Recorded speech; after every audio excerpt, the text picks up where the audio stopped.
হরে কৃষ্ণ।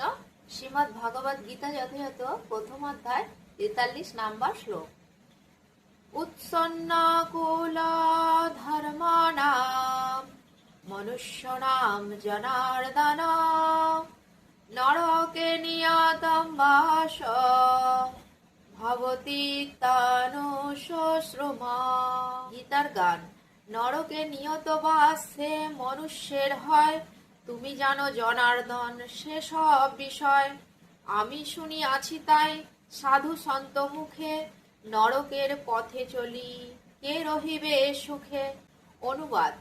হে জনার্দন, আমি পরম্পরা ক্রমে শুনেছি যে যাদের কুলধর্ম বিনষ্ট হয়েছে তাদের নিয়ত নরকে বাস করতে হয়।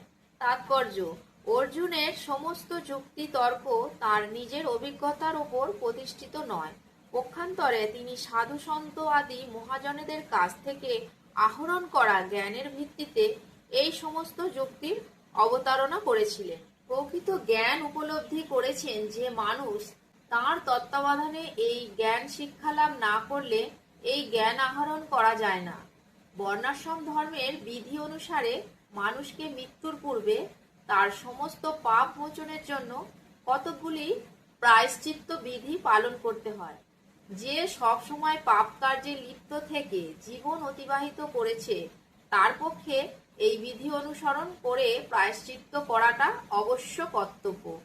প্রায়শ্চিত্ত না করলে তার পাপের ফলস্বরূপ মানুষ নরকে পতিত হয়ে নানা রকম দুঃখ কষ্ট ভোগ করে। হরে কৃষ্ণ।